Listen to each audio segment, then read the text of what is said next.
Welcome. I'm Spitface. You're listening to Bras, Panties, and Sports. I'm here with the First Lady of Sports Talk, Cheryl Smith.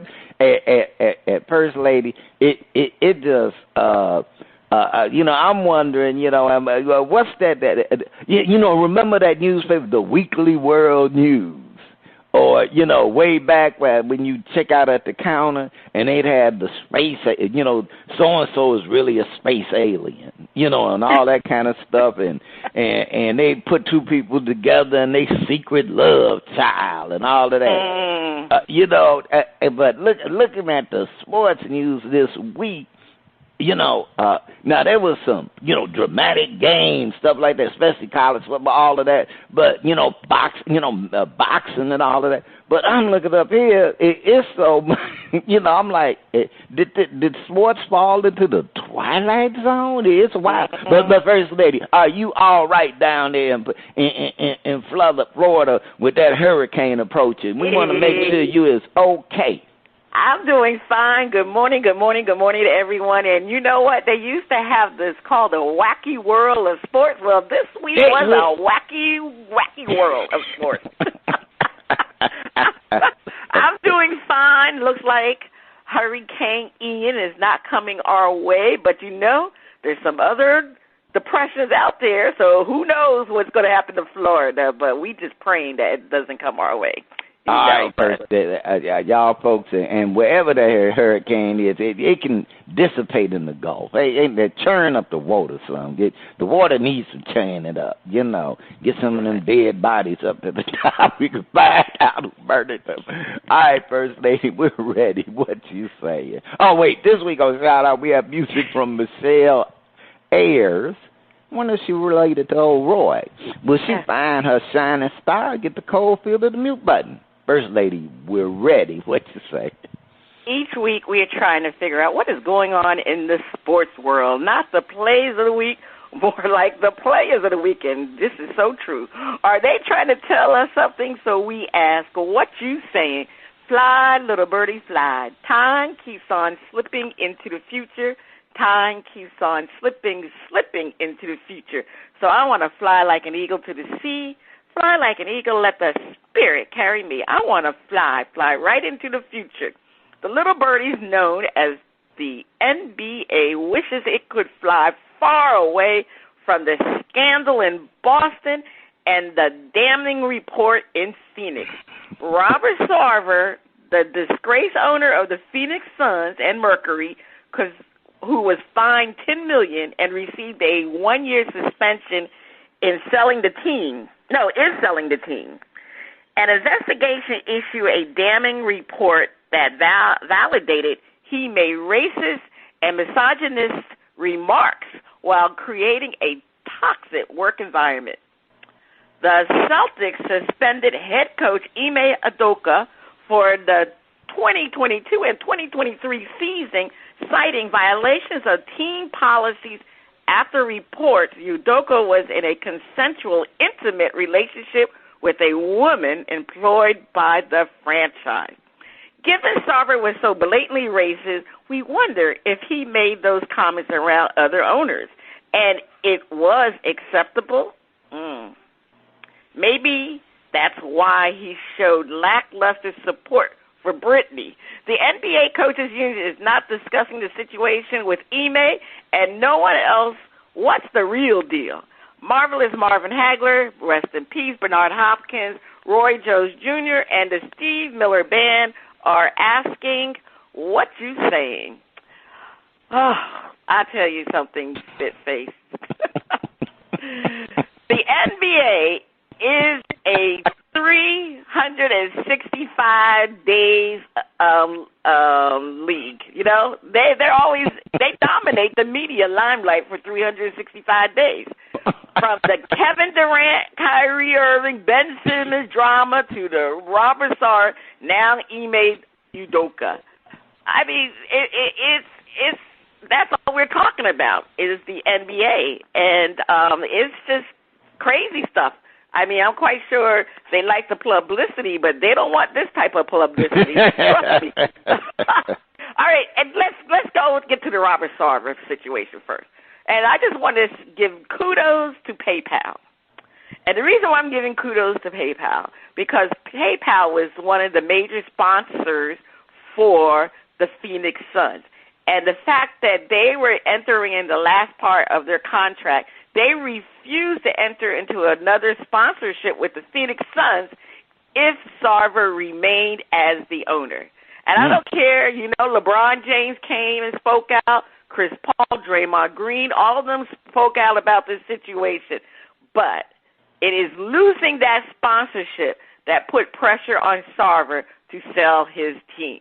Because we know the old ass, money, what's the old ass? Money talk, bullshit walk. Yeah, that's what it was. It was money was talking because this company was getting ready, this franchise was getting ready to lose a lot of sponsorship because of his actions. And what was to me, more shocking to me was Adam Silver's decision to suspend Sarver for a year and fine him $10 million. I was stunned that he didn't get anything harsher than that, because the only difference from his actions and Donald Sterling's racist remarks was that Sterling's remarks were captured on an audio recording. That's the only difference. However, the investigation did corroborate the reports about Sarver, so I really thought Adam Silver was outright wrong with his disciplinary approach. His punishment was solely decided by him, which was not the way it was done when it came to Donald Sterling. They went to a vote and everything. So I don't understand. I don't understand why Adam Silver was very, I guess the word is conservative or lax about this. To be honest with you, very surprising on Adam Silver's part because he is basically one of the best commissioners in the league. I mean, in sports, he's one of the better commissioners in sports. We know this stuff goes on all the time in the NFL, and we know how that happens in the NFL because they're going through it right now with the with the Washington Commanders. So, and then you had the situation with the Raiders and all that stuff coming out. So, I mean, but they all still there. Ain't nobody lose the team. The only person who lost the NFL team was the owner in Charlotte, North Carolina. He was forced to sell his team. But anyway, getting back to the NBA, and Sarver never showed contrite regarding this report. He had been rumored he was upset with Silver's punishment, and so, he really never accepted that he was wrong in what he did, and he had a toxic environment. So it was great that he decided, because he said cancel the cancel community, or what you want to, this is the way we are, that people are never forgiving anymore. But anyway, we're glad that he's not gone yet because he hasn't sold the team. So we will see how that turns out. Now, moving on to the Celtics. You talk about a sloppy mess. The Celtics have involved themselves in this ridiculous sloppy mess.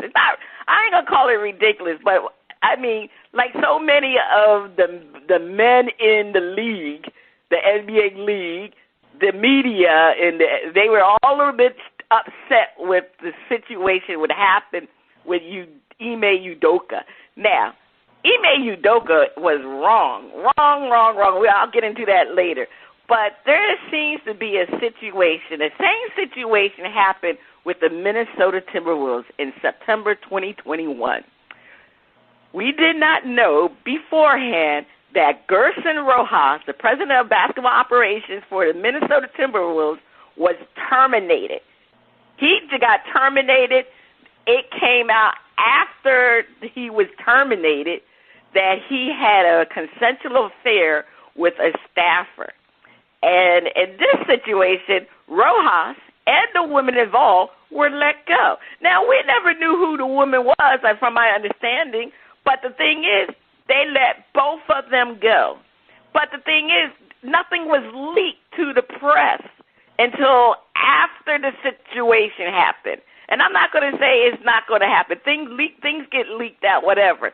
But in this Boston Celtics situation, it is so different because unlike the Timberwolves, somebody did leak this story to the press. And I know they had a press conference, And, of course, the owner of the Celtics says that we didn't leak it. Like hell you didn't leak it. Somebody in your organization leaked it. Because whatever the story was prior to that press conference, everything that was reported came to fruition. So don't tell me you didn't leak it. First, ESP Adrian Wojnarowski reported that Ime Udoka was facing a year-long suspension.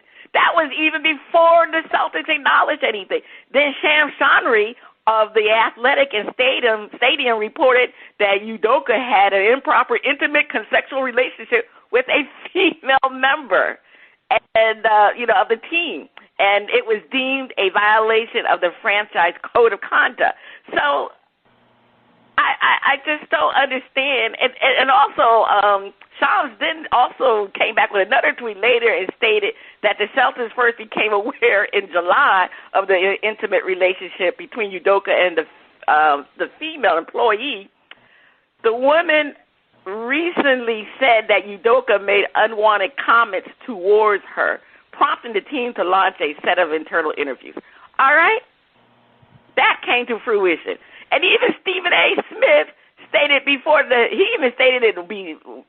press conference, the day of the press conference, but he had mentioned it a couple of times on First Take that Udoka was going to lose 50% of his salary. That's what he was hearing. So everything that was discussed in the paper, in the press, on social media, it was 100% corroborated at that Celtics press conference. Therefore, someone in the Celtics organization leaked this information.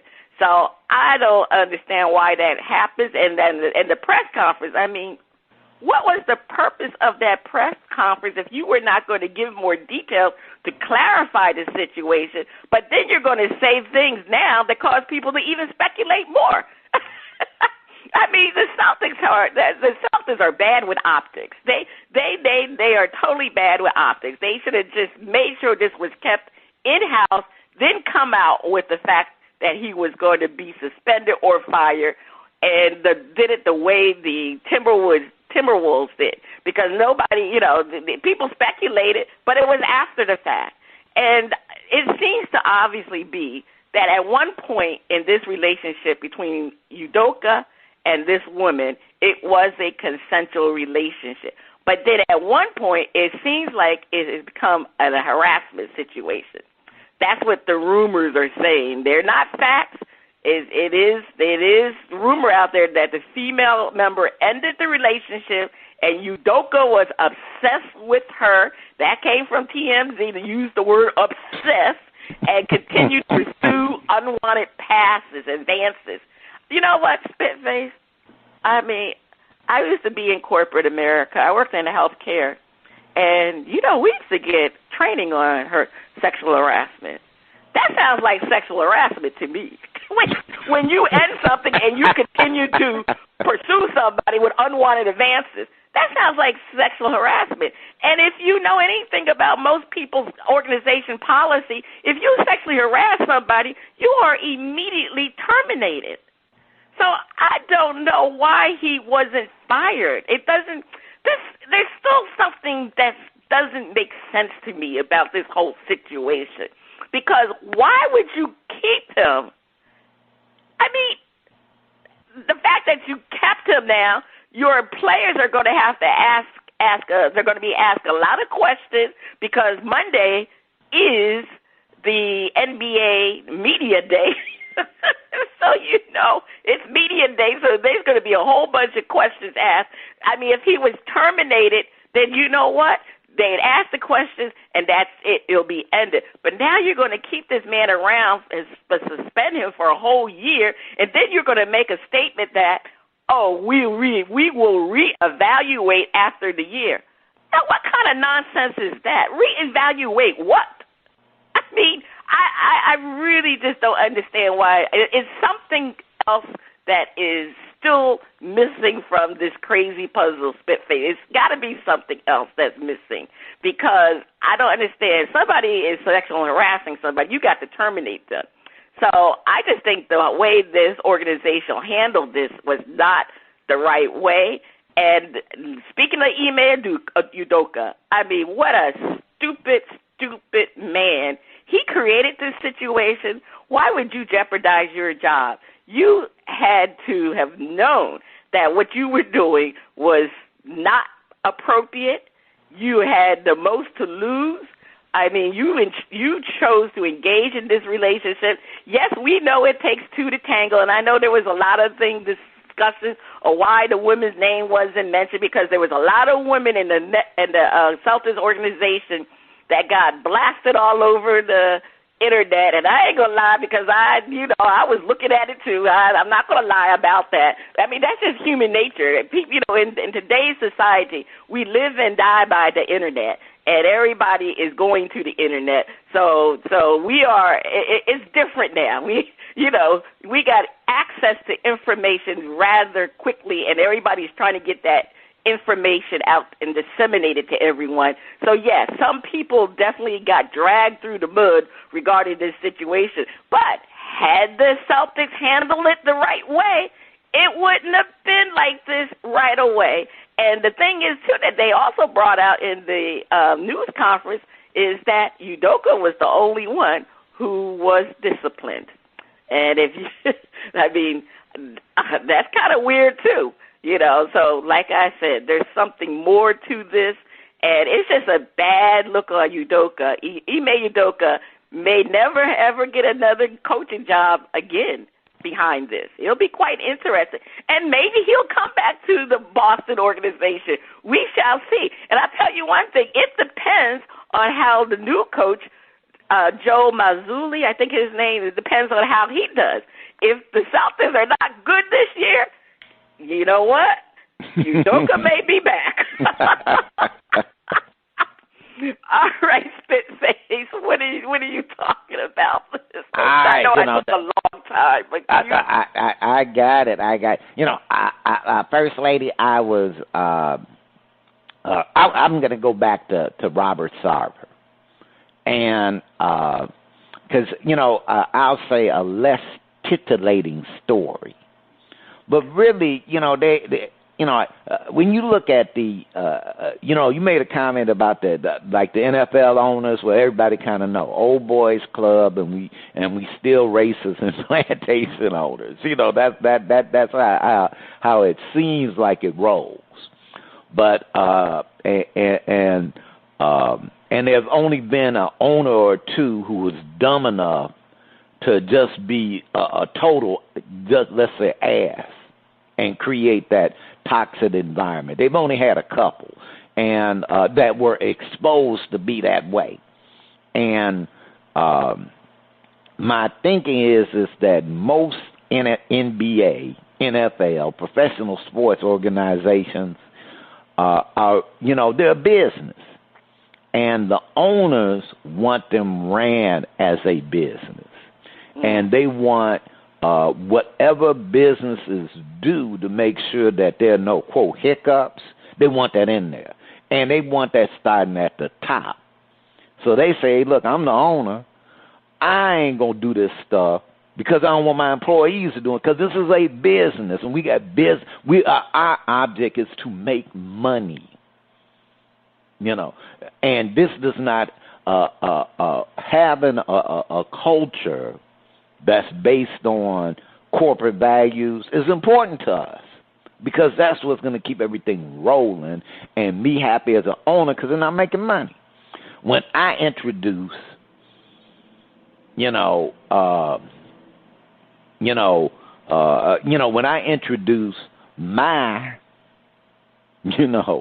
leanings that are counter to that, I might have became the owner, but then everything starts from the top down.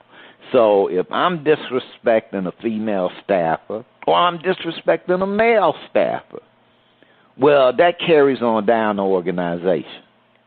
That's how it is around here. And sooner or later that rot, because it's starting at the top, is going to rot away that structure. Now, But my experience with people. Now, First Lady, I'm sure that you have let's say male cousins, that you grew up with, male relatives that, you love them to death, and they, however way they are, hey, look, this is my cousin Frank or Mike or Baba, whoever, and that, I'll just say that they aren't like in their heart of hearts misogynist, but they have some misogynist behaviors. Okay, they have some misogynist behaviors. Now, they may be respectful enough to not express those misogynist behaviors in public or amongst, people that would be offended. Like, we keep that to the boys. But it's there. And they would, even though they had those behaviors and make those statements and whatever, their relationships are whatever they are, stable, they're taking care of the kids, wife, and, doing whatever they're supposed to be doing. But it's there. That's in their conversation. Okay, so that's my experience. They don't hold back. Now, I'll say that, when I look back at younger days, and not as like a conviction, oh God, hey, if you don't want to learn, die young. Then you don't learn nothing. You died young. But as you live and experience, you can look at things and go, not that I would have changed that or whatever, but that ain't how to behave today, or at least how I want to behave today. So, people, Muhammad Ali, was once asked, hey, do you still have the same views you had when you was 20-something? He said, damn, man, I'm 50 years old. I done had a lot of life. Things I thought at 20, I learned at 30.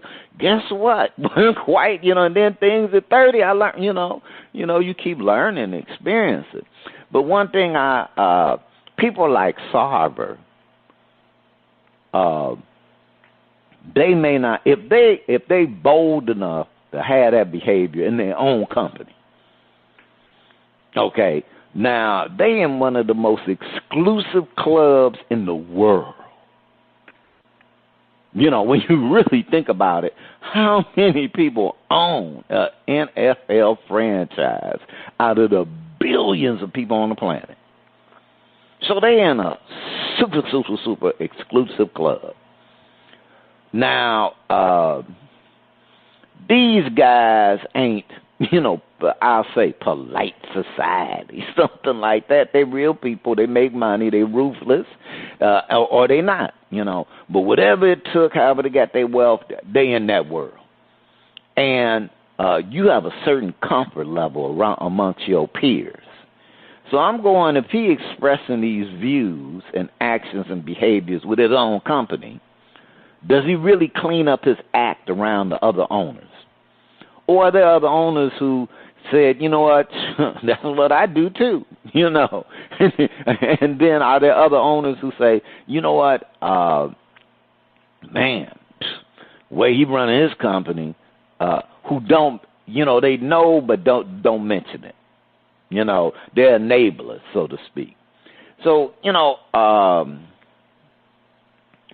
and I'm with you, First Lady, like, man, he, things in that report, I mean the language, not just, there's, hey, baby, maybe we can get together, da-da-da, or look at that, something like that that's rude and crude. But he was saying some language that we ain't repeating,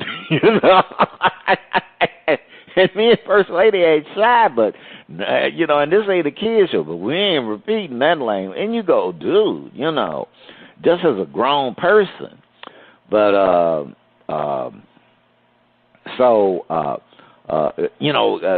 it's good that he's selling the team, and it is questionable why Silver didn't come down harder and work with the owners. So because this is not a good thing. Now the Udoka, oh man, coach.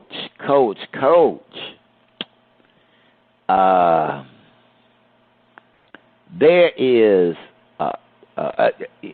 just questions because there's Twitter reports, there's innuendo, speculation. What was it? Even if it ends up being accurate, there's just stuff out there. And if you notice that no one is really saying what the deal is, not the not the Celtics, not Udoka, not the woman, not the NBA players have went. They ain't got no comment. The NBA coaches union is not saying, "Hey, look, we want to look at this matter to see if if our member is maybe there's some other things there. Maybe we don't agree that he should. Let's look at this situation. And including what's the punishment for the other person. And what's the deal? Everybody on mute. Now there may be leaks all over the place, but see that's a leak. That's not one of my sources. Well, I can't identify the source. Might be a reliable source, but and the information may manifest, but they have decided that whatever this is, they're gonna let it ride. Now,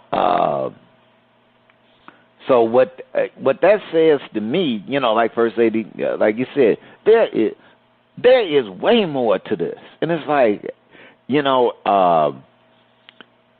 I can get an organization being embarrassed, not wanting a situation where an executive member sexually harasses someone on the staff. I mean, that in itself, But as you said, First Lady, usually they deal with that quick, fast, and in a hurry. They don't like it, but hey, look, you know what?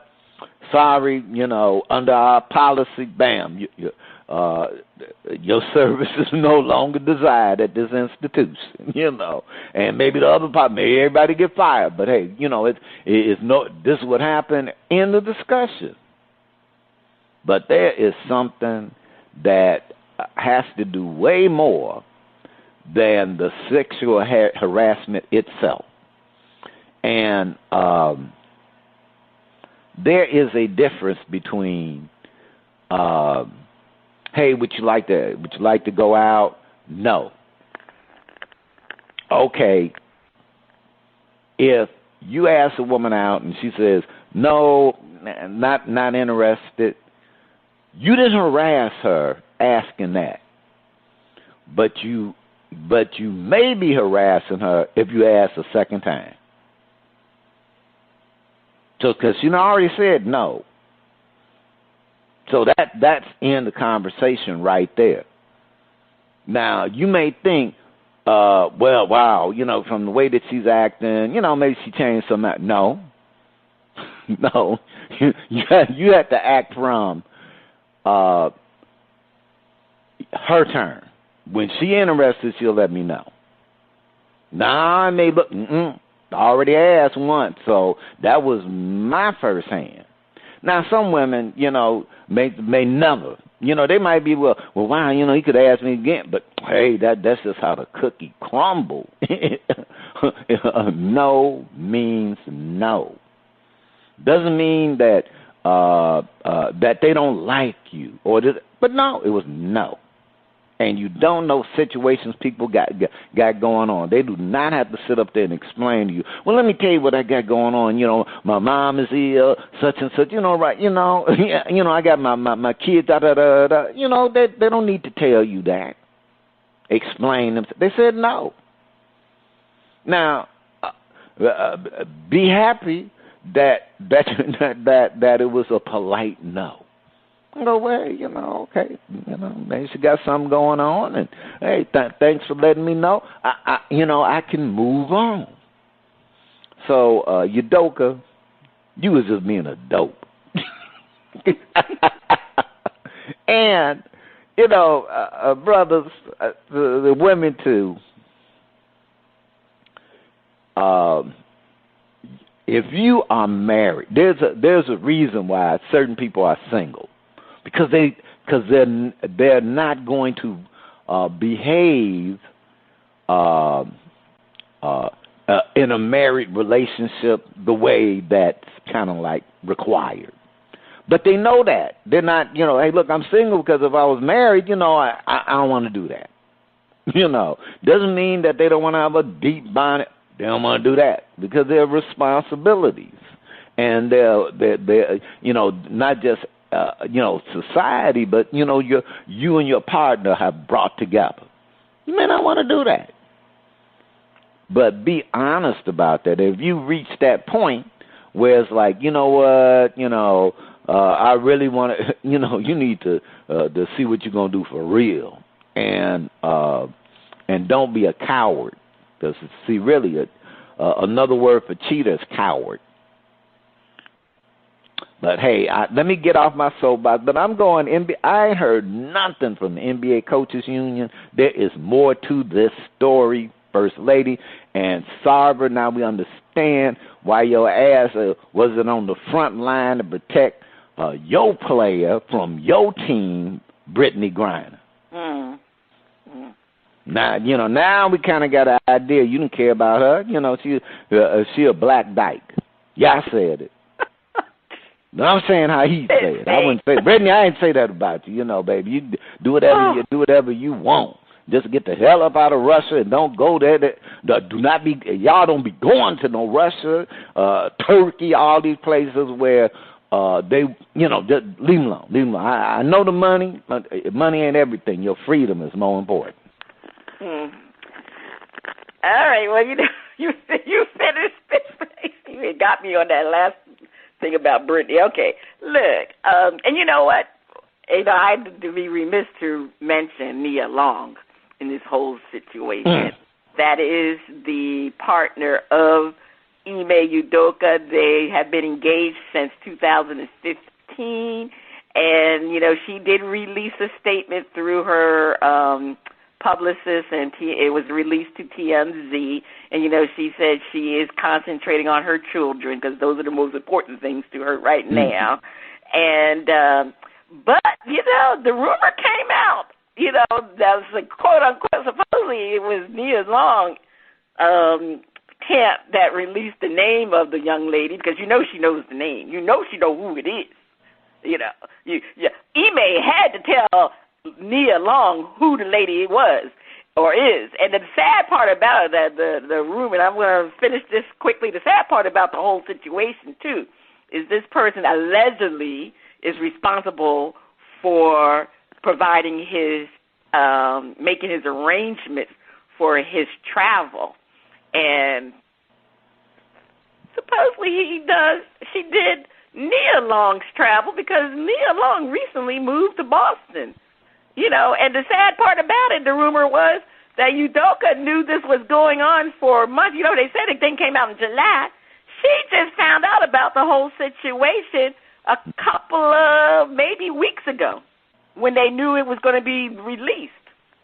So, this man, man, I don't know what's going on with him, but, I mean, you knew about this in July. You would think that you would say something to Nia around that time, but you still try to keep this hiding and ducking, keeping on this relationship. Man, anyway, I digress. Let's go on.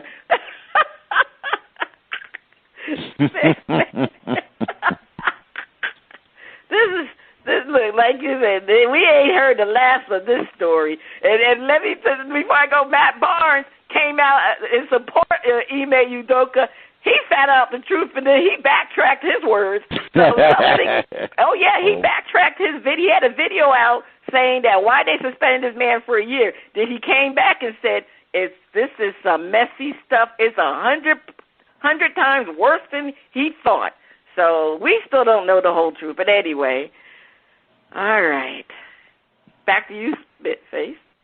Don't call it a comeback. I've been here for years, rocking my peers and putting suckers in fear, making the tears rain down like a monsoon. Listen to the bass go boom. Explosion, overpowering over the competition. I'm towering. Wrecking shop when I drop these lyrics that'll make you call the cops. Don't you dare stare. You better move. Don't ever compare me to the rest that'll all get sliced and diced. Competition, paying the price.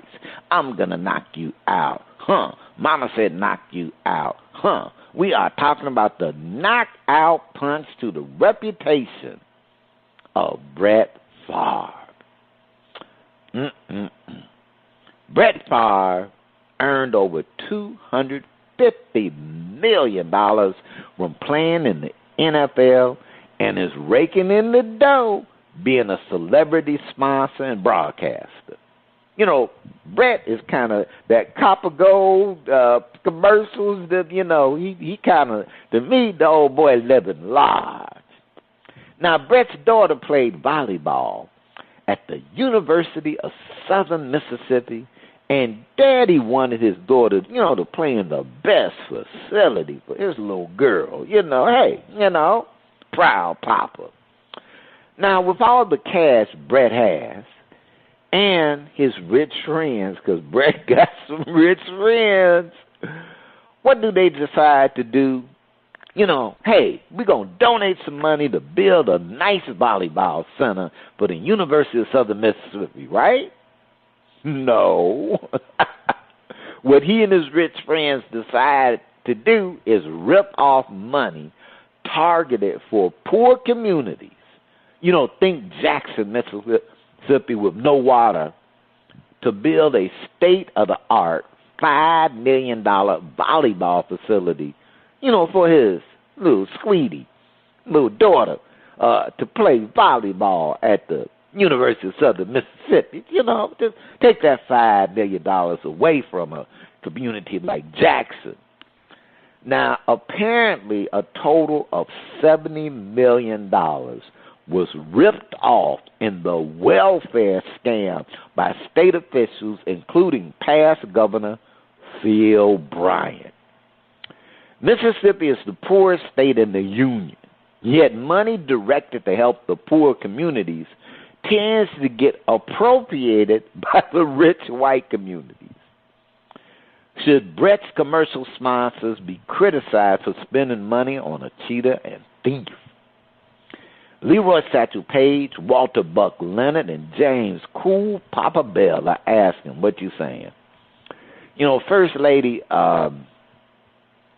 this story makes my blood boil like the citizens of Jackson, Mississippi, who had to boil water for weeks and months because their system was so outdated and so, you know, the EPA, you know, hey, look, y'all need what needed $100 million.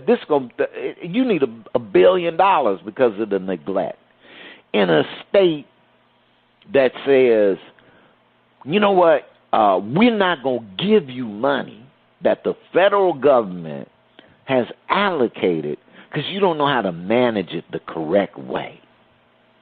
We don't like how you handle that money. You know, now they haven't done. See, the money that you've already, y'all ain't doing a good job with the pennies that we've given you.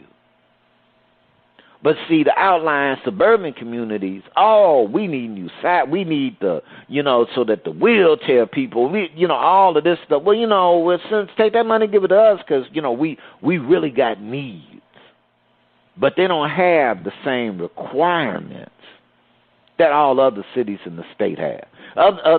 We got to make well, see, you just happen to be predominantly black, so we know that you're going to just waste the money. Now, we haven't found any ways. You know, it's like that voter fraud thing. You know, we've only found 10 cases of voter fraud out of 180, 200 million people that voted. Ooh, big problem. You know, so, you know, and my God, First Lady, the Venezuelans are just overrunning Florida. Your governor got to catch them in Texas before they get to Florida, you know. They invading by way of Texas. Oh, hell, the Venezuelans made it to El Paso. Send them out before they get to Florida. We see them over the horizon, you know. But, you know, one of the most, and, you know, I put it like this. Brett Favre needs to be off the air right now. He needs to be off the air right now. They already now. This ain't rumor. This ain't Twitter, Facebook. This is called a fact. They have text messages of Brett Favre asking, "Can this transaction, this deal, come back on me?" Now, if I'm talking to First Lady, and I say, "First Lady, I got a deal where we can build your son a martial arts training facility." Now, what it's going to involve is me taking money from the Florida welfare system. And First Lady go, "Well, that's good, but will it come back on me?" See, they kind of call that conspiracy. And, and I'm not talking about, conspiracy theory. No, that's called conspiracy fact. In every state of the union. Even those crazy states where people go, "I want to lead us a law in your state." You get together with someone else. The other thing they call that is an admission of guilt. Now, one thing about Brett Favre, First Lady, is he can pass. Well, in his day, he could pass the ball. He could pass, boy. That boy, Hall of Fame, he could pass. He go pass his way right out of a jail sentence and start talking. You did not. I know y'all did not know that he could win singing competition, but he will sing like a canary. Because the feds are going to go, who else, because, you want the person higher than you. And right now, the governor, the ex-governor, I had his name here, but he getting ready, he looked like he going down, and it's a whole bunch of other folks. So, but Brett Favre sponsors, he should be dropped. First Lady, I'm off my soapbox. What you saying, First Lady? Well, right now, Brett Favre has not been criminally charged, nor has the former Governor Bryant at this point. But Brett Favre is named in the lawsuit by the state of Mississippi. So he is being named, and even receiving the money to build the volleyball stadium or whatever it would be, the center. Brett Favre also received funds from this charitable organization where some of the money was funneled. Right now I don't have the person's name, but money was funneled into this charitable organization, and they had indicated that Brett Favre had speaking engagements where he was paid $600,000. He was paid a lot of money for several speaking engagements, which he had never spoke. So that was fraud there. He has already paid $600,000 back, but the state of Mississippi said he still owes money. So there's a lot more. It wasn't just the volleyball center; it was other stuff that funds was being given to Brett Favre. But but he's in the lawsuit now. The question is, should his sponsor be criticized for spending money on a cheater and a thief? Brett Favre is in demand for endorsing products, and he's promoting Nike, Snapper, Sears, the remaining few that are out there, Remington hunting knife rifles, Prilosec. Yeah, I see his Prilosec commercial. Sensodyne, MasterCard. We know we see the Wrangler jeans commercial. Bergstrom Automotive, Hyundai, and of course Copperfit. I even have a Copperfit product. So, now he's already lost 2 endorsement deals. He lost with Odyssey Health and Hallow. But what was so interesting, because I guess he is so much well known for the Copperfit commercials, Copperfit actually came out with a statement basically saying that they're going to stand by him because they've only known him to be upright and honest, and they said he was cleared 2 years ago of this situation. That's why he was never criminally charged. However, they will wait to see the results of the civil lawsuit because now that's, the state of Mississippi is going after him on a civil basis. So they will see. But for them to come out with a statement, because we know Nike hasn't said anything, Sears, Wrangler Jeans hasn't said anything, and not only that, he's also has a program on Sirius XM, the satellite. They haven't said anything, and interesting as it is, many people publicly have been on ESPN, wanting to know why ESPN has not been covering this Brett Favre thing, and they've been covering the Ime Udoka. Well, in my investigation, it was quite interesting that Favre is an analyst for a new NFL-focused website called 33rd Team. Guess who is in charge of the 33rd Team? Who is the co-founder? The ESPN and former Jets analyst Mike Tannenbaum is the co-founder. He has yet to say a statement, so that makes me wonder why ESPN has been kind of quiet, but that's not true because ESPN has covered this Brett Favre situation. I know Stephen A. Smith addressed it on First Take, and they've been addressing it on Sports Center. I've been seeing it, but obviously it's not to the nauseum as they've been doing with the Ime Udoka situation. But again, keep in mind, Brett Favre is a former NFL player. This is about politics, and you remember ESPN came out a while back that they really don't want their sports people to be discussing politics. So anyway, I just thought that I'd throw that in.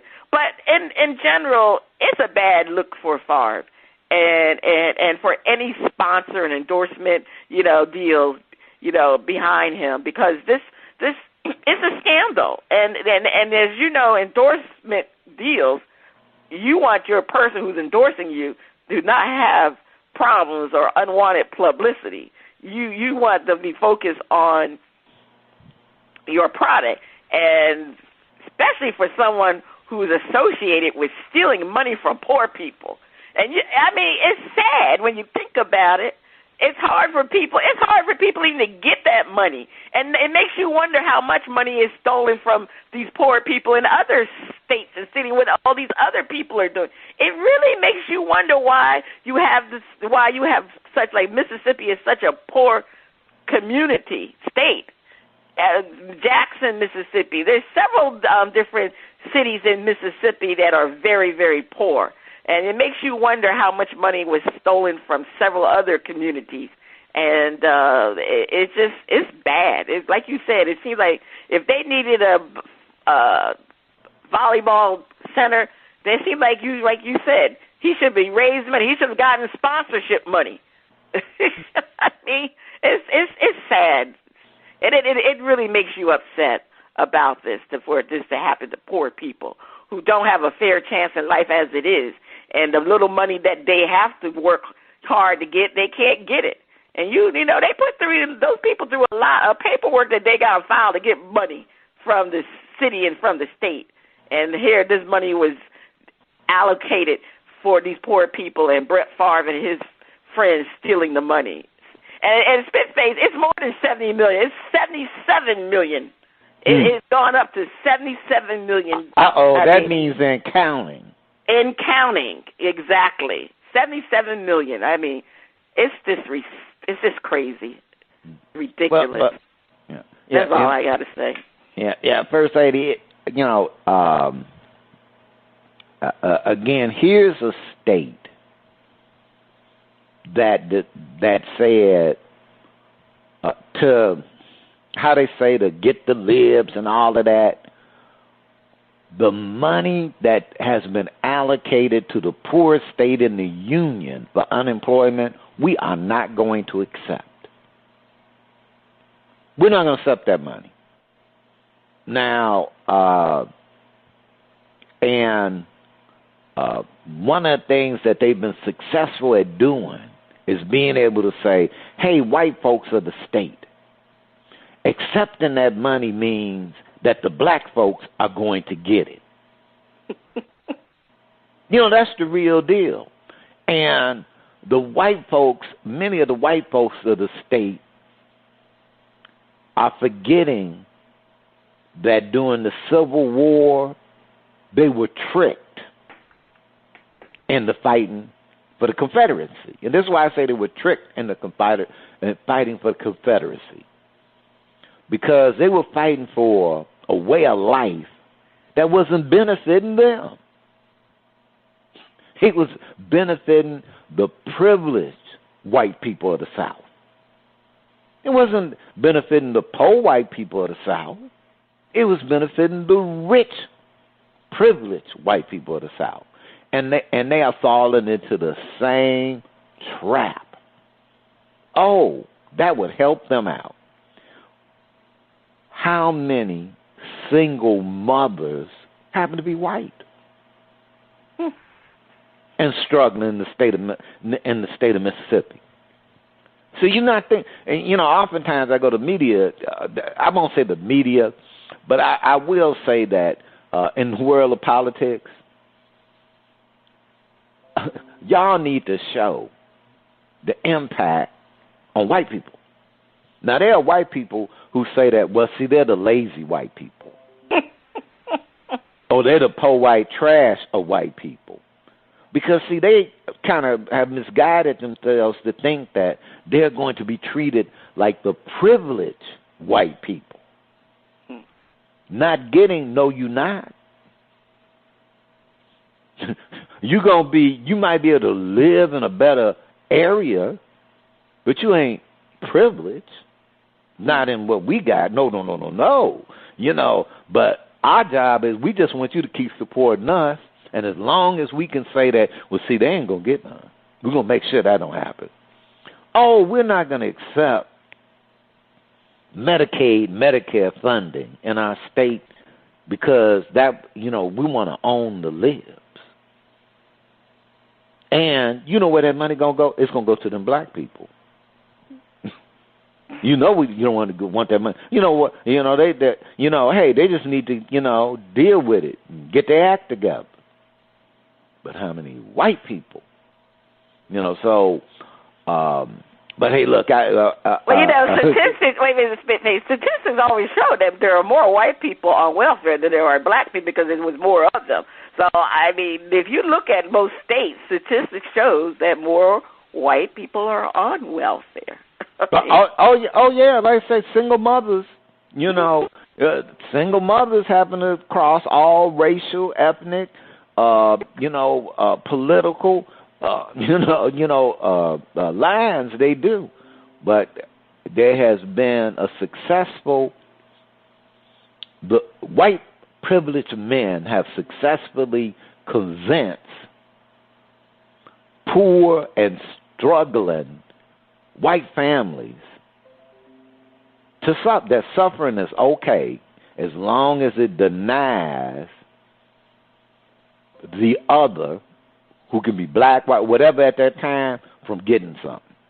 Sound like Donald Trump speaking to a lot of the poor white people that support him. Oh, let me shut up. that you should have. You should have it. Not getting at the game is that it is for the certain white men to have privilege.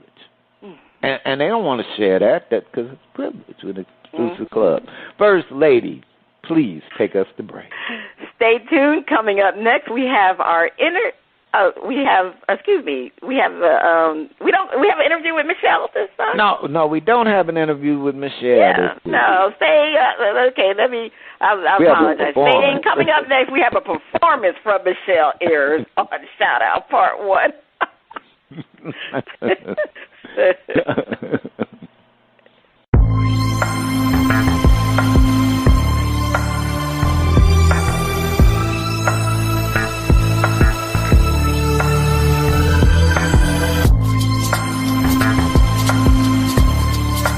The music flows in from around the globe to get a shout out from the panel. First Lady, I can't wait to hear the music from Michelle Ayers. On Shout Out, we feature new independent artists who are looking to find their shining star. If you like what we hear, we'll give the track a shout-out. If we don't like it, we hit the mute. Today we are featuring Michelle Ayers from Grovetown, New Jersey. Man, I'm from New Jersey. I've never heard of Grovetown, New Jersey. Boy, she says, quote, I'm a native of Newark, New Jersey. I blaze the charts and share the stages with greats from the Manhattans to the legendary Tina Marie and Jocelyn Brown. Ooh. All right, DJ, I'm looking forward to hearing this spit face. Let's hear Fast Steppin'.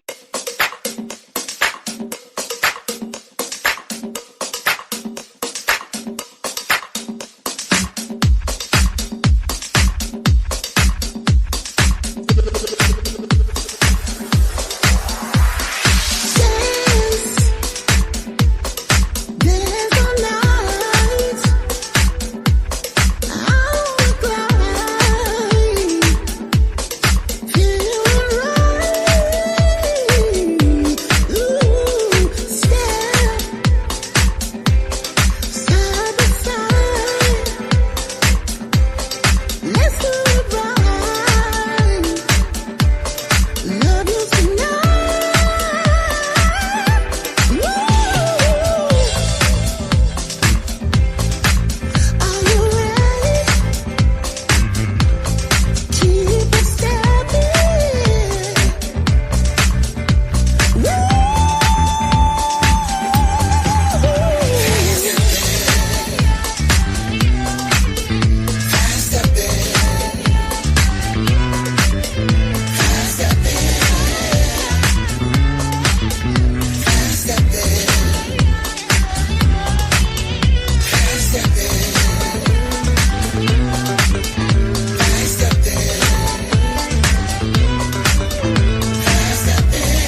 That was interesting.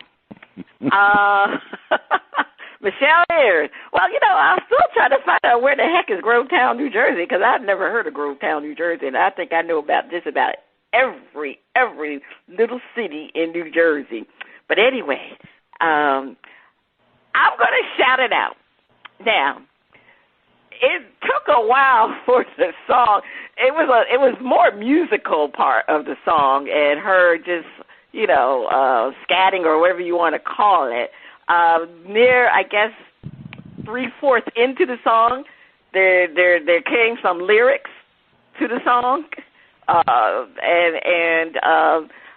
like the beat.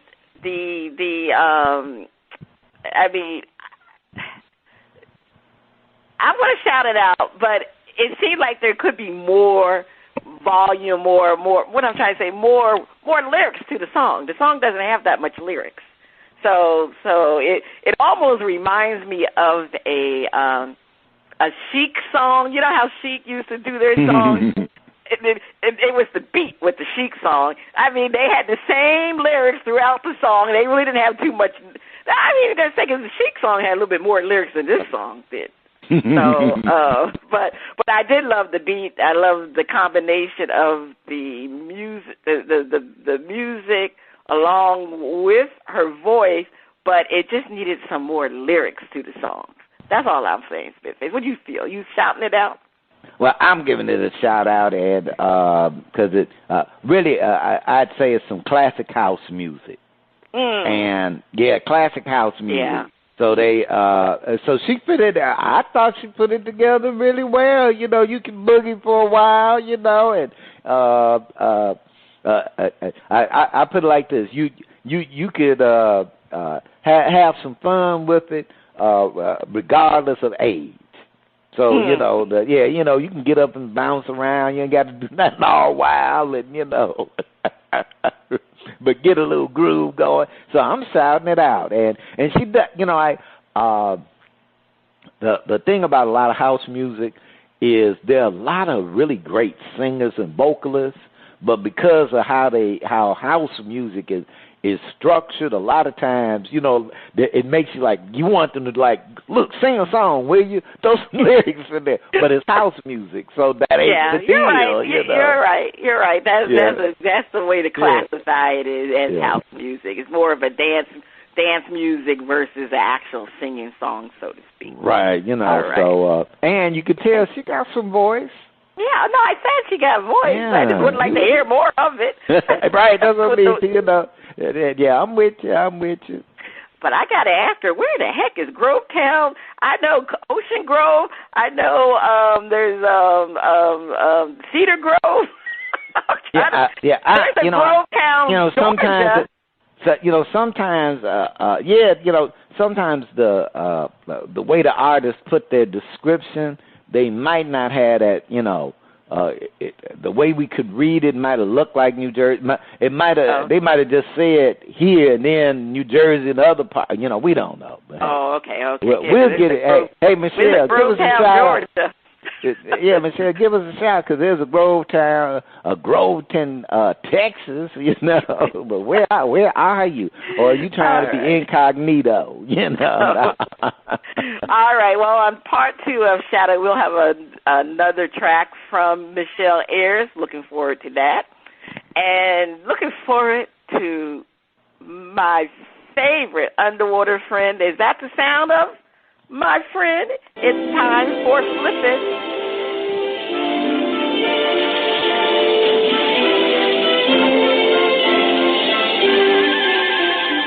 They call him Flipper, faster than lightning.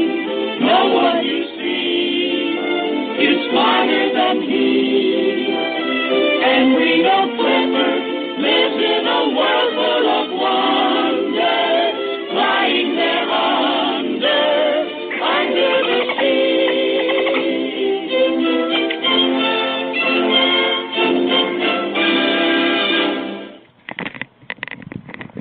All right. It's time for Flip It, while hosts defend a point and then flip the script and defend the opposing view.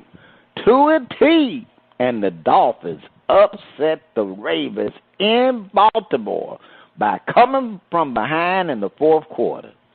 Does this game say more about the Dolphins or the Ravens? Panel defend. This game says more about the Ravens, who lost at home, and the AFC North.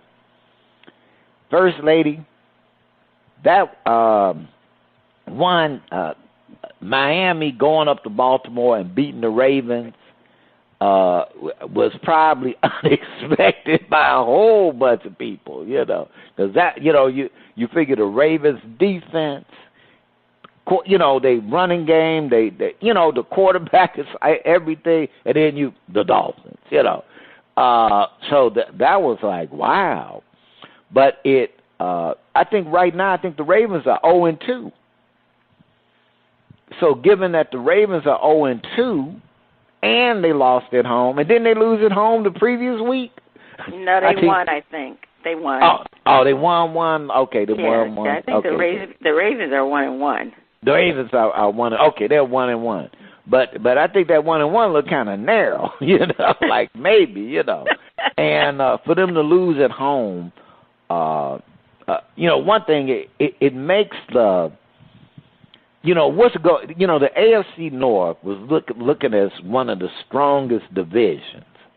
And coming out the gate, the Bengals, I think they're 0-2. Bengals are 0-2. The Bengals are 0-2. You got the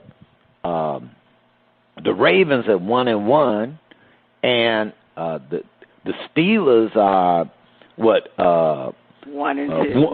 They're not one. They ain't won again. Did they win again? Yeah, they won the first I thought they had a tie. They won the first week. Yeah, they're 1-2. They looking kind of who knows what with Mets, and Cleveland I think is 1-1, or but it's like the whole AFC North is jumbled, and the Ravens aren't looking that strong. So I think that Miami kind of revealed that there's some holes that they got to get filled quick. I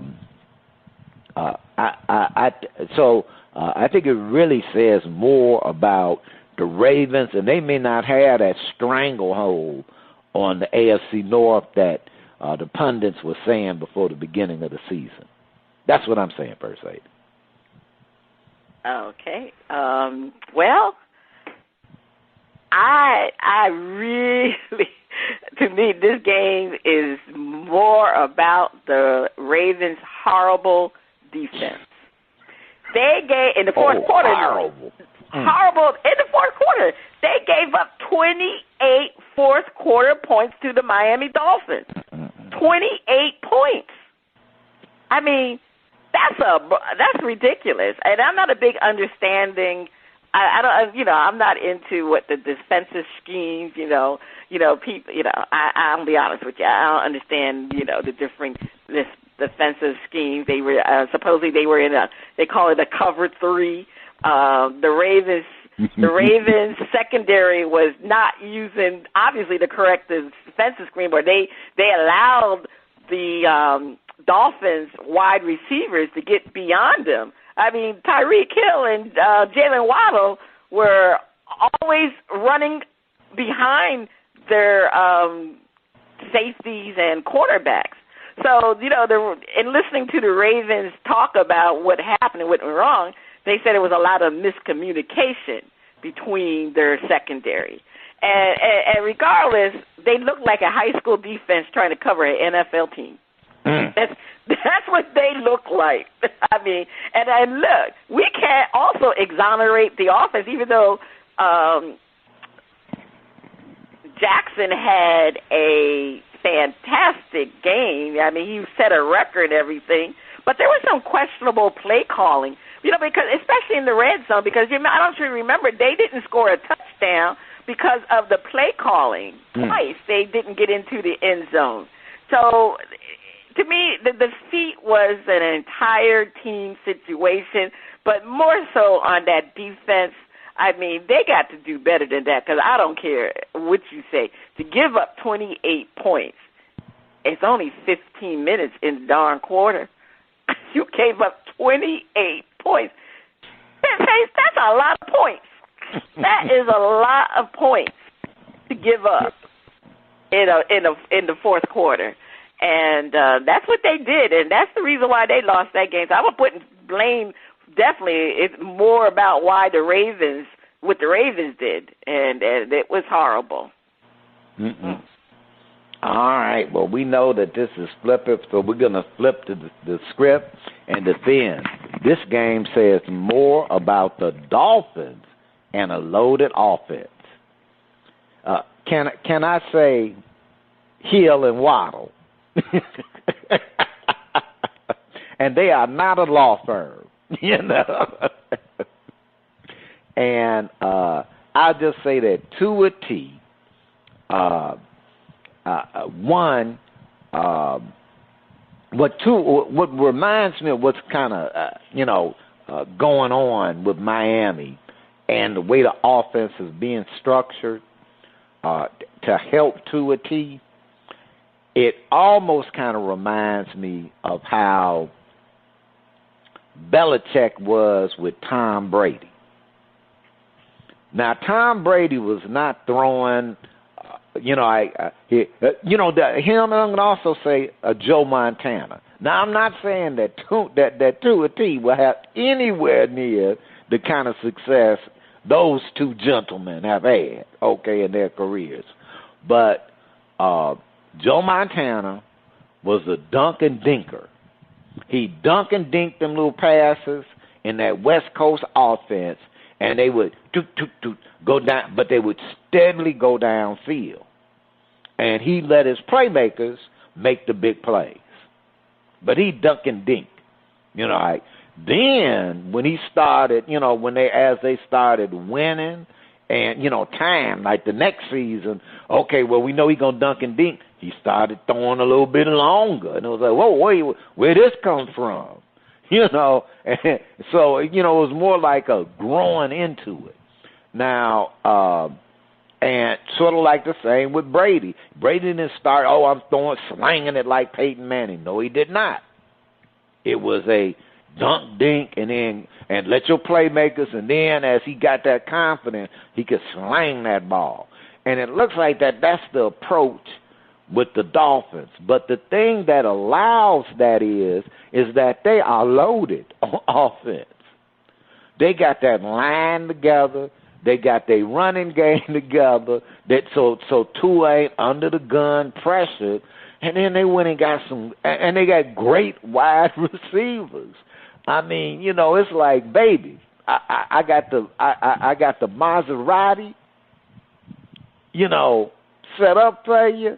The tank is full. Here the keys. Here the keys, boy. Just don't run it into a ditch, now. So I think it shows, and it's going to show a lot of people in the NFL that they are loaded. And the other thing is that the defense had a lot to do with the Ravens not being able to come back. So they even improved there, which they weren't too bad. So I think this is look, you can have the Miami is not going to be able to be under the radar if they win another 1 or 2 games. If they win at least out of their next 2 games, they got to play some tough teams. If they win one of them, they're no longer they might be early on contenders, not pretenders. First Lady, what you saying? All right. The game definitely says more about the Dolphins, especially Tua Tagovailoa. He's been under heavy scrutiny this season to see if he can be the quarterback of the future for the Dolphins because, what you said, that dink short passes, that's what they always say about Tua. That's all he can do. That's why he's so accurate, because he only throws short passes. And when he does the long passes, he's not accurate with those long passes. Well, he showed that he could throw the long passes. I mean, he was very resilient under pressure, too. He threw 6 touchdowns. That's tied most for the Dolphins' history. 6 touchdowns. So it was all about Tua. And also, it's also say more about their first-time head coach, Mike McDaniel. I mean, he shows that he's an aggressive play caller. You know, he made some major adjustment on the offense, and he was able to get his key receivers out in the open. He was able to get Tua. The offensive line did quite well in the fourth quarter. So Mike McDaniel, you know, in the past, you know, the former Dolphins coaches, they were very, very conservative with a lot of their play calling, but not Mike McDaniel, definitely not Mike McDaniel. And as you can say the law firm, well, they're known as the Cheetah and the Penguin. The Cheetah is Tyreek Hill, and Jalen Waddle is the Penguin. And let me tell you, that's what he called them. They called he's the Cheetah. Yeah, that is just so cute. You know, but I mean, I like it. Cheetah and the Penguin. Waddle, the Penguin. That's what they do. You know, when you go to a Dolphin game where Jason Waddle gets a pass and he does that, and people start doing the waddling. They waddle like a penguin. So he got the nickname the Penguin. But these 2 receivers are probably the 2 fastest receivers in the league. And the Dolphins' offense is definitely lethal. Now, if you're going to say it's an aberration, we'll find out this weekend. We'll find out moving forward. But if Tua can get them the ball, that's the key. But we saw that Tua can do it. And Tua has the confidence that he's never had before under Flores. I hate to say it. Flores never wanted Tua there. So he really did not support Tua. So it makes a big difference that Mike McDaniel is supporting Tua, and they have the weapons really for the offense. And the defense has always been there, even though initially in that game their defense was horrible because the Ravens were running right over the Dolphins, and Lamar Jackson was running over them too. So, I mean, I forgot how many yards he had, but he had a lot. And so, I mean, the thing is, they did buckle down in the fourth quarter, and that was the key. Also, is because they did stop Lamar. His name is Lamar, right? Lamar Jackson. Yeah, Lamar. They stopped him in the fourth quarter, and that was another reason why they won. So, everybody here in Miami and in South Florida, we're very excited about the Dolphins. The Dolphins are 0-2. I mean, 2-0. I can't remember the last time the Dolphins were 2-0. I have to go back into history books and look that up. Probably, obviously, when they won the undefeated season. That might have been the last time that they were 2-0. That was the last. They had a couple of Marino years where they went. I don't know. I'll go back and check the books, but I'll see where when they the last started time out the Dolphins were 2-0. They've had a couple of 2-0 starts. It's been a long time for the Dolphins to be 2-0 because usually the Dolphins have always started off slow, and then the last 6 games of the season they come on strong, just like everybody used to say. They tease us enough to stick around, okay, for another season. So we have to see. I mean, obviously the game this week 3 game, is going to be a true test because they played the Bills. And we'll see how good the Dolphins are really. If they win that game, man, oh man, we talking about Dolphins could go undefeated. Because I looked at their schedule. Their schedule was not that hard. Not that hard. So we'll see. All right. That's all I'm saying, Spitface. All right, First Lady. Well, please take us to break. All right. All right. On the other side of the break, we have another performance from. No, I think we got butt kicking. Oh wait, I'm sorry, I lost my spot. I appreciate. I'm sorry. Oh yeah, I apologize. I'm messing up on these breaks. Stay tuned. Up next, butt kicking, our favorite underwater friend on Flip It Part 2. We'll get around to that performance.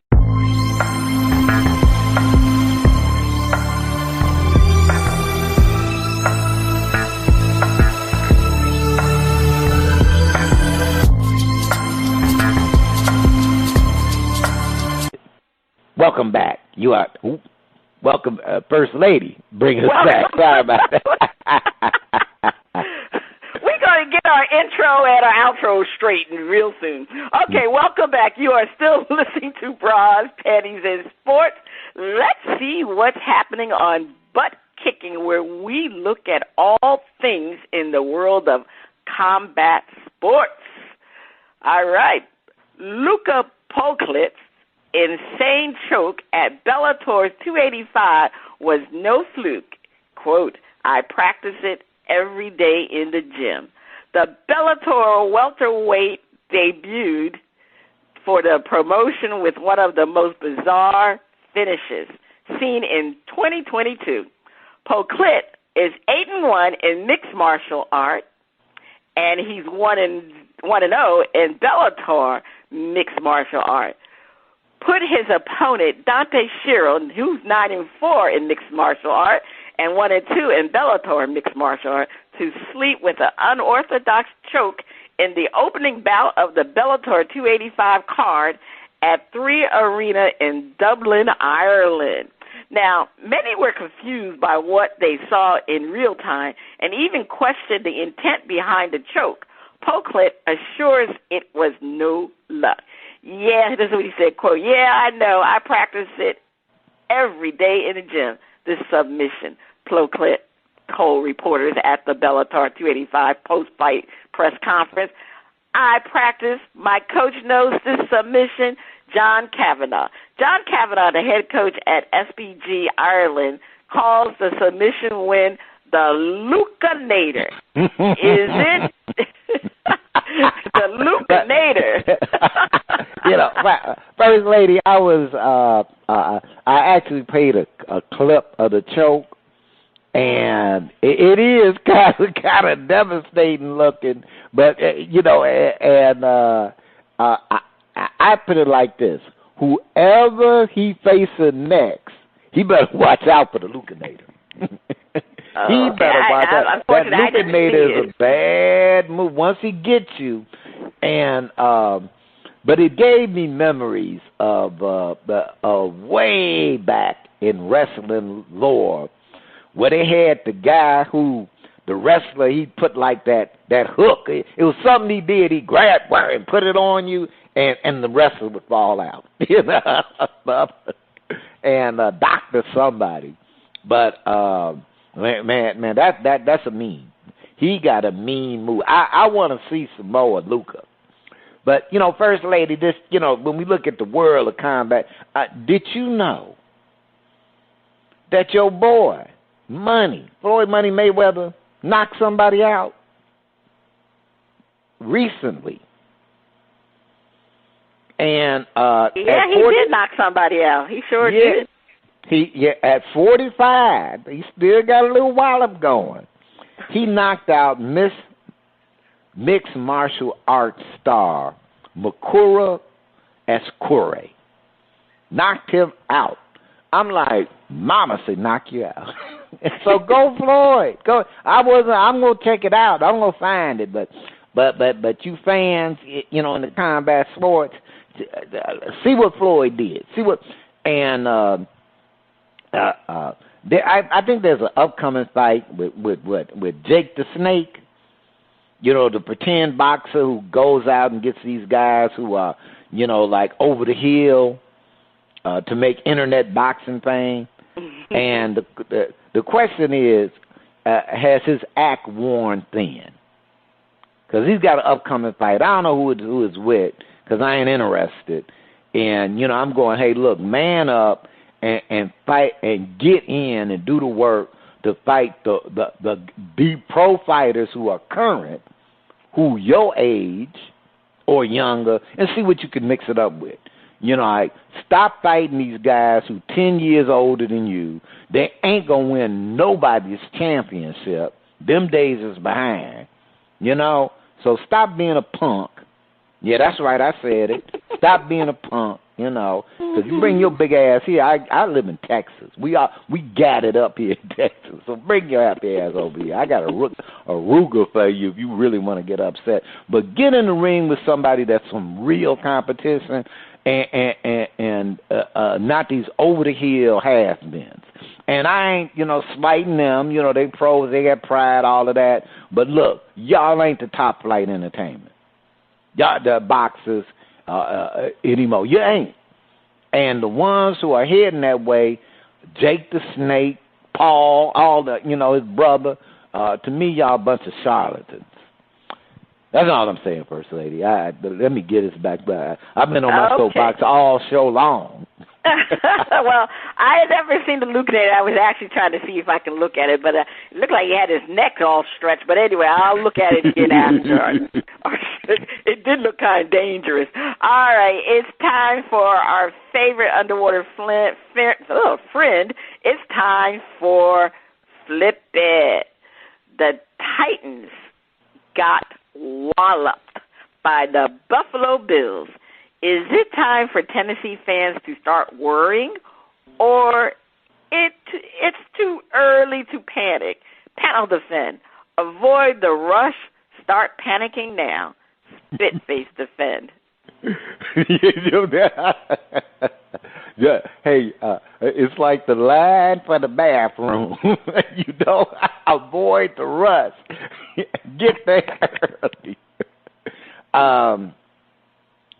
Tennessee had, really, they played some big boy ball for the last few years. I mean, they played some big boy ball.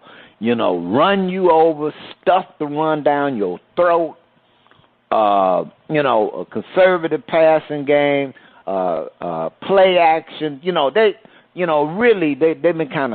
been running, steamrolling over a bunch of teams for the last few years.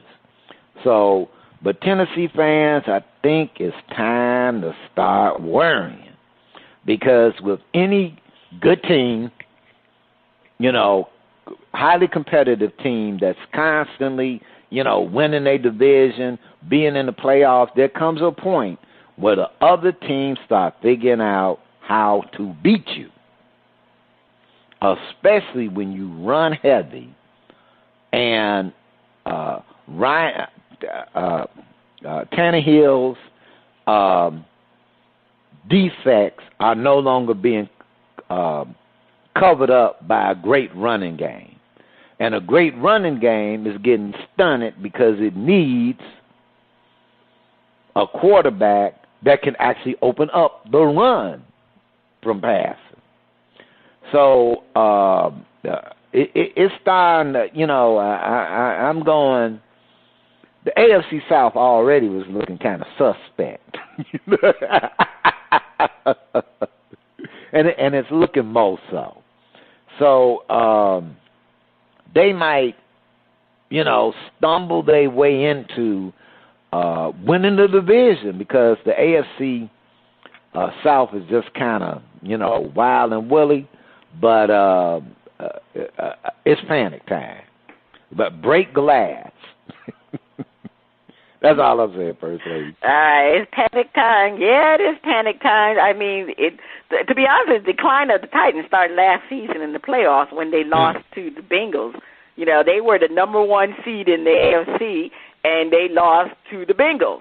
Now, there's a lot of reasons for the fans to start panicking. Number one, like you said, Ryan Tannehill is starting to look like the old Tannehill from the Dolphin days. And we don't want to go back to those type of days of Tannehill from the Dolphins day. But like you said, because they had covered up so many of his, so many of his problems that it's not happening this year. It makes you wonder, should they have kept Marcus Mariota? But at number two, they don't have a deep passing threat either. They really don't have number one receivers out there for Tannehill to throw to. So, I mean, that's another problem that's happening. And thirdly, like you said, the running game has been very, very pedestrian. I mean, Derrick Henry, he's always been that elite runner, that bulldozer, but this year, for the first 2 games, he's only averaged, he has a total of 107 yards in 2 games, which is not Derrick Henry. Derrick Henry used to get 100-plus yards in 1 game. So, when you, like you said, Spitface, if you don't have that power game, that ground-and-pound game, it is going to cause people to be able to defend the Titans much better because Tannehill is not going to be able to do that play action that he did so well in the previous years when Derrick Henry was balling, when Derrick Henry was running the ball. You didn't know if the ball was going to go to him or that play action, and that's why they were able to get a lot of receivers wide open for Tannehill to get the ball downfield. But it's not happening because Derrick Henry is struggling. And thirdly, the defense is suspect. They're not playing well. Their defense hasn't been well at all. It's not good. They've been allowing a lot of big plays. And that you can't win when you allow the big plays. You got to be very consistent in your defense. And the Titans haven't been doing that. So, I think it's over now. They in what? The AFC South? The AFC South is probably one of the worst divisions in the league. But you got the Texans, you got the Colts who are horrible this year for some reason. The Jaguars, could you believe the Jaguars are currently leading the South? They're 1-1. Everybody else in the division haven't won the game. The Colts and the Texans, obviously, they tied each other, but they each lost the game. The Titans are 0-2, so, that's really pathetic when you think about it. The Jaguars 1-1, my goodness. So that's how bad that AFC South is. And you mean to tell me the Titans are 0-2? Well, we'll see how they do. I forgot who they're playing this week. I think they're playing they can go 0-3 if I'm not mistaken. They're playing the Colts. So, that's going to be a very interesting game because the Colts need to win too. So I think the Titans need to win more than the Colts. But we'll see how. But I'll tell you, there is time to panic. Definitely time to panic. All right, we're going to flip this script. Panel, defend. It's a long season, and no team in the AFC South is making any noise. They will make the adjustments to get on track. Spitface, defend. All right, First Lady, as you were saying, who would have thunk the Jacksonville Jaguars would be leading the AFC South, followed by the Houston Texans. And in third, the Indianapolis Colts, and rounding out the bottom, the Tennessee Titans. Somebody got rich. Because we know somebody bet this exact order by week 2, and they racked up. Nobody, everybody thought, they said, oh, man, I'm going to just put it this way. And they done cast in at Vegas. But how long do you really think it's going to stay that way? And I dare say that the Colts and Titans could lose another game. And by the end of the season, the Colts and Titans will be battling out for the AFC South division. They'll be right back there up on top. So, I'm going Titan fans. Every team that's been at the top goes through this where, hey, we was just winning it, and then they start out the season and they get kicked in the teeth. And then by the end of the season, because, they got components and parts and players who know how to win. It's not like basketball where they literally teams can flick a switch. because they've been, holding players out and doing stuff, getting ready for the playoffs. Football isn't quite like that. But what happens is that teams that know how to win and they start out losing, usually there's some corrections they got to put in. And they might have been forestalling, but they get pretty creative. Those holes get plugged in, and then they start winning again. So, if anything, this is a wake-up call for the Titans that we got to raise our game. And they can do that. They got the players who can do that. And how long are they going to – Derrick Henry ain't hurt. I'll put it like that. He ain't hurt. They're going to get that blocking together so that he will get on a roll. And because he ain't hurt and he ain't lost the step. So watch out. He coming. He coming for you. That's what I'm saying, First Lady. All right. Well, yeah, Derrick Henry is coming for you. But, the Titans won 23 games in the past 2 regular seasons. That's third best in the AFC, fifth best in the entire NFL. As Spitface and I alluded to, the division is so weak, you really can't count the Titans out. I mean, the Jaguars, come on now. We just know it. And the Texans, eventually they're going to fall. And like you said, Spitface, we're going to be watching the Colts and Titans fight for that division.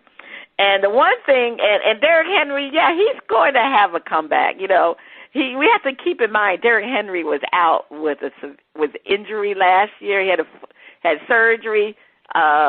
So I think now it's going to be a little slow for him to get back into shape. But he should be back on track with the Derrick Henry we are accustomed of seeing. Also, the one thing that the Titans didn't do well was rush the passer. Now they have a guy named Landry. They paid a lot of money from him in free agency. They are spending that big money on him. They also got Bud Dupree. So they finally have a defense rushing the passer, which is going to help them down the future. It's just, it's just a slow start. And,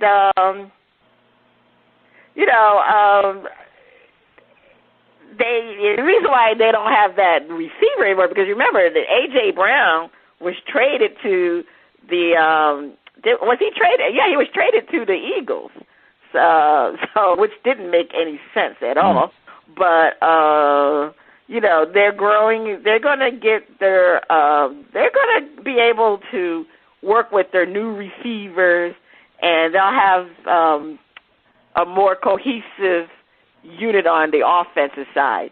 One thing Tannehill was able to do in the games, the first 2 games, he is spreading the ball around more so with the wide receivers. So it's just a matter of him getting used to these wide receivers. And like we said, when Henry gets back into shape and be able to be that monster he is, things are going to look up for the Titans. Like you said, Spitface, they've won so much. So it's just, you just don't see them declining to the point where they're not going to make the playoffs. And you just don't see. But the one thing this time around, they're going to have to win the division, because we already know the AFC in general is so packed with a lot of great teams that they're probably not even going to be in the wild card decision because of the fact they've already lost 2 games as it is. So, I think they need to win that division. And I think they'll be able to do it.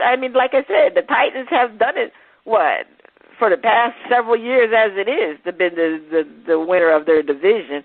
So I look for them to change it and get back on track. And they're going to be fighting, like you said, with the Colts. Anyway, Spitface, please take us to break. All right. And the wacky AFC South. But I do like Lovie Smith. All right. On the other side of the break, we have another performance from Michelle Ayers on Shout Out Part 2. Please keep your ears on those speakers.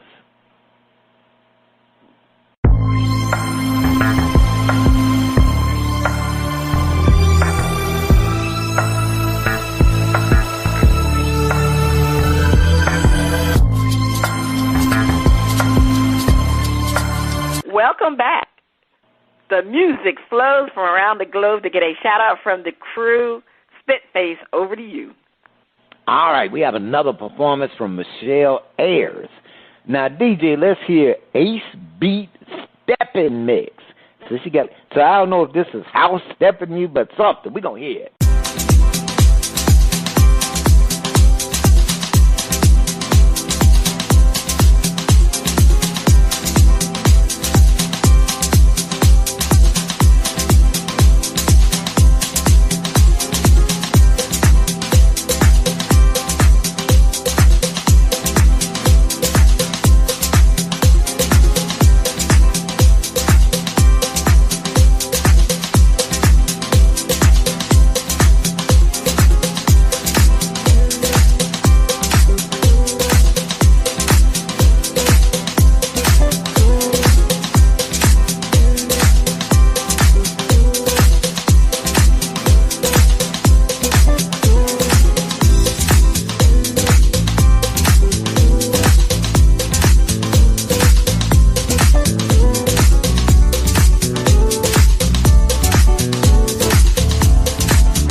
right, that was Ace Beat Steppin' Mix. Had my toes jiggling and my booty moving. I'm going to give it a shout out. I thought it was, she stayed in her lane, and that it was a really good house beat, really good house beat. And like I said, you know, kind of sometimes you got that house beat that make you break out your exercise gear. So I would enjoy listening to this and doing some stretching, you know. You could, you know, doing some stretching and, you know, that kind of stuff and, you know, wiggling, get the body on loose. So it was fun. I thought it was a nice, fun track. First Lady, what's the verdict? Yeah, I'm going to shout out. It looked like she remixed the other mix from the first song. I think it was a remix of the first song. But, no, I actually, yeah. It was definitely, it was a groove with the song, definitely the beat of the music that, you're right, is house music and does it quite well, so I'm going to shout it out. All right, that's the end of shout out. If you liked what you heard from Michelle Ayers, check her out at linktr, that's one linktr.ee/Michelle Ayers Music, or just check her out on Old Grumpy Radio Network. If you would like to be heard or have any comments, any comments, please send your emails and tracks to talent@oldgrumpyradio.com. First Lady, over to you. Yeah, it's time, you know, for the hardball picks. And let's go over these totals. We have 2 weeks of totals to present. So from 9/11/2022, I had 0 points. Dizzy Mac, we actually were in the positives because I consider 0 points to be in the positives. Dizzy Mac had 100,000 points. Spitface, you had minus 300,000 points. For September 18 week, again, I had 0 points. Dizzy Mac had 0 points. And Spitface, you're still in the red. You had minus 500 points. So right now, this is where we are. Dizzy Mac and me are tied for minus 250,000 points. And Spitface, you are going backwards the wrong way. You are at negative 1,300 points. All right. So let's get to the new. Actually, no, we're not having. We're going to suspend the hardball picks, and we will resume with the playoffs. So now we are on the pigskin picks. Now, the production assistants, they were able to get week 1 and week 2 results, but they're still working on the preseason results. They said that was very challenging to the producer. So they'll have those results. At least they did get 2 weeks' results. All right, so for week 1, Spitface and me, we're at 200,000. Dizzy Mac was at 0. For that was week 1. For week 2, let me get this right. I have to get this right. Okay, having issues here. All right, hold on for a second. Let me get the picks for the NFL week 2. All right, so for week 2, which was 9/18, Dizzy Mac, well, actually, Spitface, you had a better showing. You were minus 300 points. I was minus 500 points. Dizzy Mac was minus 550 points.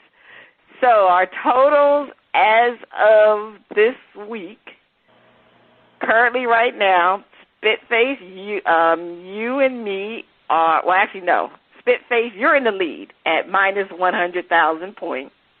I have minus 300,000 points, as Dizzy Mac has minus 550,000 points. I said, we're not doing too well this year. I don't know what's going on. I don't know. We got to do better. So anyway, let's get to the current picks. All right, winners and losers is plus or minus 100,000. The Bills versus the Dolphins. Well, I am going to go with the Bills. Bills. I'm going to go. I like the Dolphins. I root for the Dolphins. I'm a season ticket holder for the Dolphins now. But I just think the Bills are that team, and I think they're going to bring Dolphins down to earth. All right. So Dizzy Mac has the Dolphins. Spitface, who do you have? I'm going with the fish. You're going with the Dolphins. Okay. Let's move along. Rams versus the Cardinals. This is a tough one because, even though the Rams are what, 1-1? Yep. What's his name? Stratch. What's the quarterback name? Stafford hasn't looked that great. So I'm going to go with the Cardinals because I think they're running high off of that comeback win. They're going to get their act together, so I'm going with the Cardinals. Dizzy Mac has the Rams. Spitface, who do you have? These teams are both like really kind of evenly matched, and I always kind of lean toward the home team because when they're evenly matched. But I think that Rams defense wants to prove something, so I'm gonna go with the Rams. Okay. Packers versus the Bucks. Dizzy Mac has the Bucks. Spitface, who do you have? It's hard to go against Tom Terrific and and his gang. I actually got this feeling that the Packers are not quite as good as we think they are. The shellacking they put over the Bears, take that game off. I don't get the Bears were a real competition going up to Green Bay, so I think the Packers might have looked at that as, hey, we back on. I don't get it. I think there's something amiss. I'm going with Tom Terrific and the Brady Bunch. All right. Yeah, I'm going to go with the Bucks. And even though the Bucks, a lot of their defensive players are supposedly injured, Brady supposedly has a problem with his hand or something. But I'm still going to go with the Bucks. I'm going to go with the Bucks because, like you said, the Packers are not all that. And their offense, even though Aaron Rodgers is a very good quarterback, the receivers are just not what they're supposed to be. And so I'm definitely going with the Bucks. All right. The 49ers versus the Broncos. Let's see. Spitface, who do you have? 49ers. Okay. I am going to go with the 49ers also. I just think Russell Wilson and that team just look so unorganized on their offense. There's something not right there. When they have to hire someone to help the coach make game decisions, it doesn't bode well. And, you can say what you want. Russell Wilson hasn't looked good either. So, he has not really looked that great. So, the funny thing about the 49ers, Jimmy G is back, and Jimmy G looked pretty good for somebody who just came off of surgery.